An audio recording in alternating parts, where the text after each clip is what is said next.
అమ్మ ఇప్పుడు అప్పుల్లో ఉన్న వారికి మీ సలహా ఏంటి? అప్పుల్లో ఎందుకుంటారంటే లక్ష్మీదేవి అనుగ్రహం లేదు. లక్ష్మీదేవికి లక్ష్మీదేవికి వాళ్ళు నచ్చలేదనుకోవాలి. లక్ష్మీదేవికి ఎందుకు నచ్చట్లేదంటే, ఆమెకి నచ్చినట్టు వీళ్ళు లేరు. ఇంట్లో పరిశుభ్రత పాటించుకోవాలి. తులసి చెట్టుండాలి.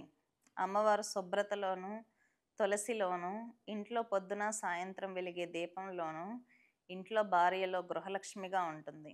ఇంట్లో భార్య ఏడుస్తా ఎంతసేపు అన్‌సాటిస్ఫాక్షన్‌తో దారుణంగా ఉంటారు. కొంతమంది లేడీస్ స్నానం గూడా జేయరనమాట పొద్దున్నే. అలాంటి వాళ్ళు ఉన్న ఇళ్లల్లో డెవలప్‌మెంట్ ఉండదన్నమాట. ఎందుకంటే వీళ్ళకేదో అన్‌సాటిస్ఫాక్షను, భర్తని హింసించాలి, లేదా భార్య భర్తలకి ఉంటుంది గదా గొడవలు.